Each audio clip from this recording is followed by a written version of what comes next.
Welcome back. I've got an interesting one. This one's called Disoriented. It looks like it's almost like an Escher art sort of thing. So let's dive into it. I haven't played it before other than just to set the audio volume, but it looks interesting. So let's see. So I'm going to assume that I can fall off the edge. Yep. So if you fall off the edge, that's what happens. I can't jump. It says I can switch the camera with C. Oh, and I can... Okay.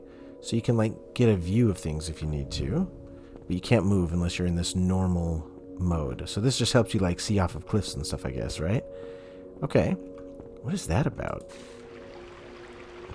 What is that? Alright. Oh, wait. Maybe the gate isn't powered up until you've found all of these? And then that powers up the gate all the way so you can leave? That could be. Alright, so that was level 1. So this looks kind of like, a relaxing little puzzle game. Kind of like Monument Valley, if you ever played that one.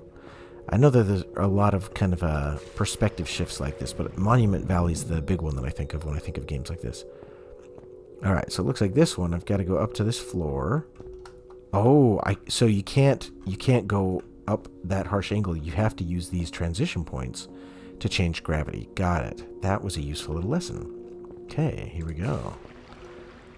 So now I know it's just these rounded corners. So it's not like gravity is just changing on a whim. It's not like you're pulled down to it like magnetism. It's only as you go around those corners. That definitely adds a little bit. You got to plan to where you get to. So that's the end. Are there any other ones I got to do? All right. Well, it looks like I just go up this path over here. It is a little disorienting because everything's white. If there were more colors, I think it would be less confusing. But yeah, with just the white, it's a little hard to find the landmarks to latch onto. Alright, well, we're getting there. It's going just fine. And I'm sure you could, compete to speedrun this. Well, that's a hard angle, so we can't go up there. So we gotta go this way.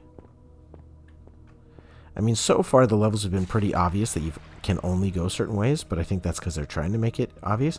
So here, I could either jump down here, or I could jump down there. Now, it looks like this one doesn't matter because both of those paths connect.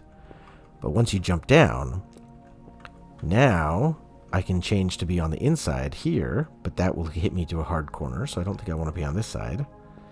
Whereas if I go up here, then I can follow that around and I can go somewhere else. So let's go that way. I don't know exactly. It's not like I've planned it all out, but this at least looks like it's going to go somewhere, whereas the other one didn't. Now, I don't think I want to jump off there. I don't think that would do anything good for me. So I think we're just going up here. Is it always 2 buttons? Or could there be more buttons, maybe? And what happens if we try to leave if we don't hit the button? What do you think happens? Oh, so you can leave without hitting the button. It just, you're not going to get all the points, I guess. Okay. How are we supposed to get over there? Oh, we're going to have to, fall. So we'll change our perspective somehow and we'll fall? Or... So we could try to, fall from one of these high places. Or we could see what this is. I assume this is going to do something. What did that do? It rotated something? What did it rotate? Ooh, I didn't pay enough attention.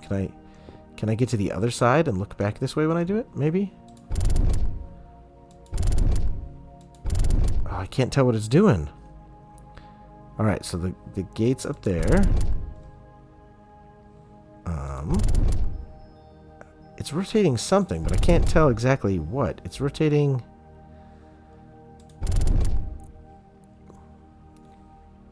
Oh, it's rotating that piece right there. This little fin that's straight ahead. So now the fin is pointed at me. Oh, so if I point it... Oh, man. Let's hit C to look around. So that connected it now, rather than it being down. Okay. That was a little confusing, just because the camera wouldn't let you see that far. So how do we get over there now? We got to get to that guy. But that's a hard angle. Wait a minute. Yeah, because I can't get to that one because of the hard angle.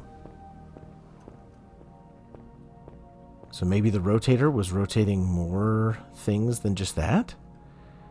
Or can I get to a point where I could fall to that? Because I can hop onto this ring, and then I could fall at any point on this ring. So I think that's what I need to do. I think we're going to want this. Can I hit it when I have... No. So if we click on it and then zoom out, let's see. So I think what I want, I think we're going to have to fall from this ring somewhere, but I don't know exactly where. Let's see again.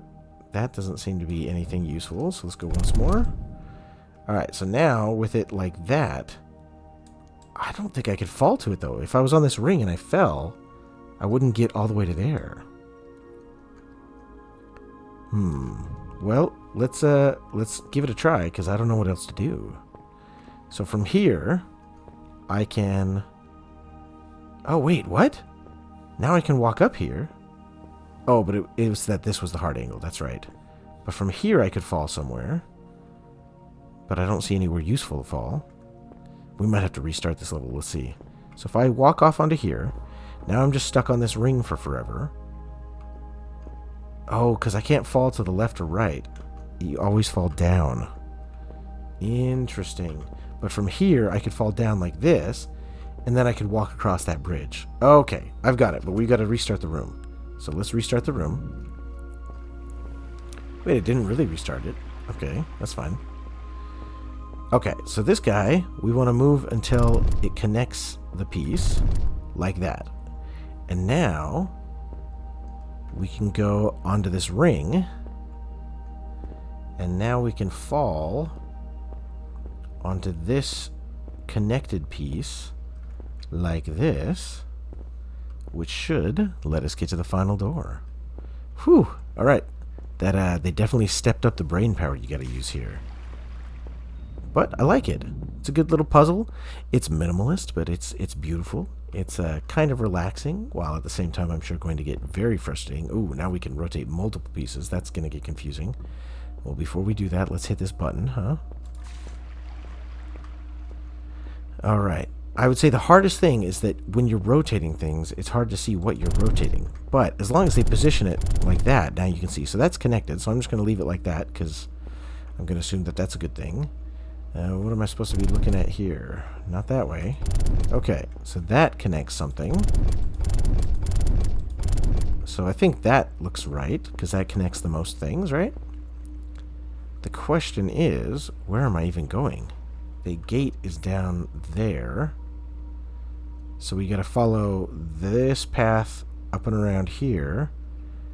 Down here. So we want to be up on that wall. Okay, whew. Tricky. Yeah, without any color landmarks, it gets very confusing. But I'm going to assume that I plotted it out correctly when I was overlooking everything. Looks like I did. Nice. Ooh, nicely done. Now real quick, let's go back to the menu and just to see when we hit select level. Yeah, so you can see that each of these are done. But there was one level where I didn't hit all the buttons. What is it? What? That's interesting that it doesn't like show you that one. Can I jump to level 8? Okay, so this is where we were. And then the other one is, can we jump ahead? Oh, so you can do any level you want at any point, or did it just force me into the most recent one? No, yeah, you can really jump ahead to any of them. Interesting. Okay. And how many levels are there? There's 30 levels. Okay. I think we already did this one, so let's do level 8, and then I'll probably call it there and leave the rest for you. So this is on Steam. It doesn't have very many reviews. It only has like 300-ish reviews, but they're all positive for the most part. And, ooh, okay. And it's only $3 on Steam, so it's not a very expensive game. Alright, the end is there. How would I get to that? Something else has got to connect to it. There's another twisty guy there. Okay. So yeah, if you want to check this one out, it's pretty cheap on Steam. Seems well done. Again, very minimalist. It's not going to be for everybody, but if you enjoy a little puzzle game, this one can do it for you. What is that? Oh, okay, so he connects like that. But then how are we supposed to get to that? I'd have to, like, go back maybe and retwist this other one. And then maybe we could connect to that piece? Let's see. That connects to that piece. There we go. And part of a game like this is just experimentation to see what you can figure out. But it's done well. I like it. It kind of gives me Antichamber vibes a little bit. So if you haven't played Antichamber, ooh, that is a tricky puzzle game. So go check that. Ooh, water 15 plants. Okay. So it's just that when I missed one of the plants, I was calling them buttons. They're plants. When I missed one, you just lose out on that achievement is all. All right, go check this one out if you're into puzzle games that are minimalistic and maybe, kind of like MC Escher a little bit. I've enjoyed it. I think it's done well, and I think it's definitely worth $3. So go give this indie dev a little bit of money. Catch you in the next one. Cheers.